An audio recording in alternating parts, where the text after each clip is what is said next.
Hey everybody, thanks for stopping by. This channel is just now launching. I'm calling it the Silver Stacker Education Channel because over the years I've learned a bit about silver, but I'm sure have a lot to learn because you can never learn too much. And with that in mind, I wanted to put together a little video series and start this channel just to have a conversation about silver stacking, talk about what I've learned, things I've seen, ideas that I've discussed with others, whether it be in a forum or in person, and just generally talk about silver and precious metals. Probably the majority of the conversation is going to revolve around silver. Probably will interject some discussions on gold from time to time, but there's just quite a bit to discuss, so I wanted to begin this video series and have a conversation with you about it. Just to give you a little bit of background, I started stacking silver about 10 years ago, and with that I started my first little stack, and I got it up to about 100 ounces, and for whatever reason I decided to sell it. I don't remember the exact reason, but I sold that first 100 ounces, and I remember not really wanting to sell it, but I felt like I'll sell it and just start over. And then from there, about 5 years ago, I started stacking silver again, and I got to a point where I had about 400 ounces. And that's a good chunk of silver to have. It's not as much as some of the other folks I've seen that might have, thousands of ounces. But if you've got 400 ounces of silver put up somewhere, that's a good chunk of silver, and that's a good chunk of savings that you've got. And so the thing I want to impress upon you is no matter what amount you've got, it's all good. You're doing something smart by putting some money back away somewhere. And silver is a good place to put that money, in my opinion. I will say that silver is a long-term play. It's not something that you want to buy and sell on a short-term basis because there is cost associated with purchasing it. And in a short amount of time, it's very unlikely that you would flip it, so to speak, and make a profit. So you want to be able to buy it and hold it for years, if not decades. And so with being as it present day, I started stacking again a month ago today. Today is September 8th, 2018. And I started this stack that you see in front of you a month ago today. And in that time, I'm up to about 35 ounces that you see in front of you. And I purposely bought a variety of pieces just because I wanted to make this video series, because I've read several books over the years. I've participated in several different forums. I've watched several videos, or no telling how many videos I've watched over the years about silver stacking, silver collecting. And there's a bunch of different ways that people buy silver and invest in silver and collect silver. And some people look at it as an investment. Some people look at it as a collectible. Some people look at it as a store of wealth. Some people look at it as a insurance policy. Some people look at it as savings. And so for me, it's kind of a combination. It is a good insurance policy because this is something that you can buy and more likely than not get money back out of it at some point in the future. Silver has never been worth zero. It is a precious metal. It is highly desirable, and it's a way for people to invest that may not have a ton of money, and own something tangible. If you don't have thousands of dollars, you can buy some silver for a relatively small amount of money. You can get an ounce for, somewhere between 15 and 20 bucks, depending on what type that you buy. And it doesn't take long to really start stacking up. As you can see, this is something I've been working on for 30 days, and I'm already up to about 35 ounces. And I probably won't be able to do that every 30 days. But like I said, I deliberately bought a variety of different pieces because I wanted to talk to you about the variety of silver that's out there.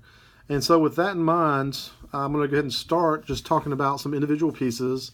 And this first piece I'm going to talk about is a Republic Metal 5-ounce bar. And I'll go ahead and say this is the first time I've ever purchased anything that's a Republic Metal product. And I really like this bar. It's poured versus a stamped bar. So it's got a kind of an imperfection or imperfect surface, but I really like it. Very smooth, and it just has a good weight and feel to it. It really is a substantial weight in the hand. So even though it may look a little small, it really is a very hardy piece of metal to hold in your hands and look at. So very nice piece. And the good thing about buying bars is that they're generally a lower premium than you would pay for a sovereign coin like an American Silver Eagle, for example. And so bars are a way that you can buy bigger chunks of metal, silver, and put them up to hold on to at a lower premium. I will say that you want to identify bars that come from reputable mints and that are of a appropriate purity. Most of them are going to be the 0.999 purity or better. And so you want to identify those things. And if you're buying silver from a reputable dealer like JM Bullion or APMEX or the Silver Exchange or something like that, Bullion Exchange, you're going to find that the stuff they have there is genuine and from quality mints. I don't recommend buying the higher end. Let me give you an example. If you go look at 5-ounce bars, you're going to see a whole variety of different bars from different mints, and they're going to range in the premium. You want to stay at the lower end of that premium range. You don't want to go and pay for like a Pamp Suisse higher end premium for the same amount of metal. It's personal preference when it comes to that stuff, though. There's no judgment on my end if you want to pay that premium. But for me personally, I prefer a lower premium product that I still get the same amount of metal. All right, keeping going around the circle here. This is a quarter that I got that was given to me by a family member when we were talking about silver. And this is a 64 quarter, which is 90% silver. And this is considered junk silver. It's just a term they use for coinage like this that is a certain percentage of silver content.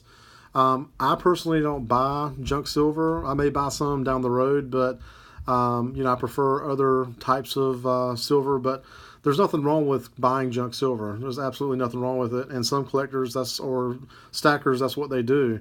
It's just not my preference.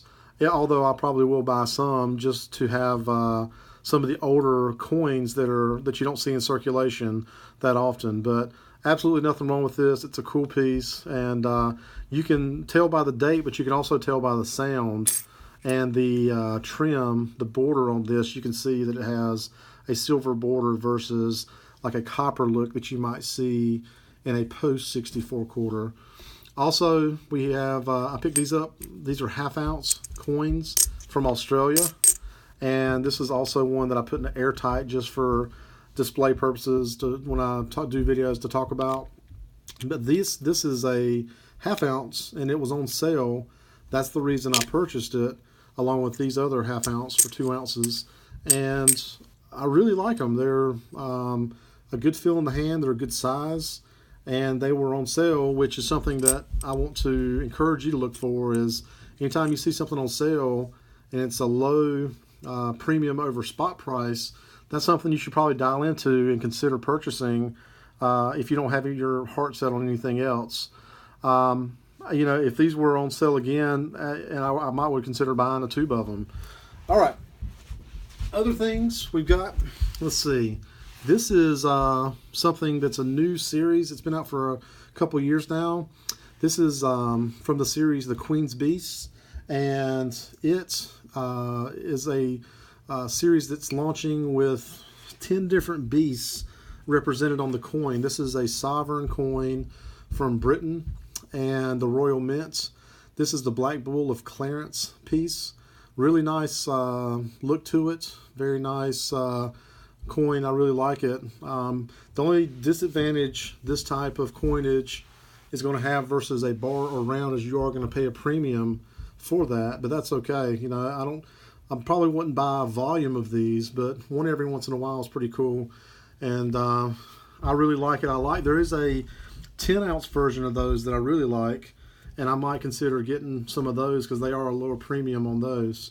All right, the next set of coins to look at are these 6 right here that are in airtights, and the reason I put them in airtights is because I wanted to have something to represent some different sovereign pieces and keep them in good condition. But I wouldn't recommend putting volume coins and rounds in airtight. That really is not really a cost effective.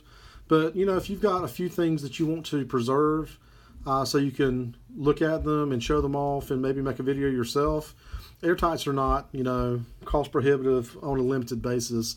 They're about $1, $1.50 a piece. This is a Britannia, which is a British sovereign piece, and I generally bought these as examples for when I make this video right here.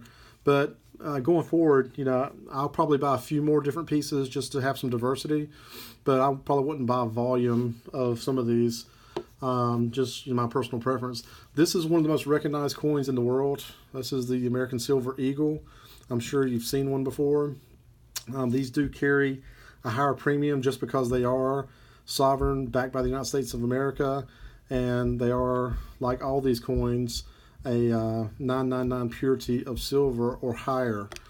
The next one is a Canadian maple leaf, and on the Canadian coins you get a little extra purity on this.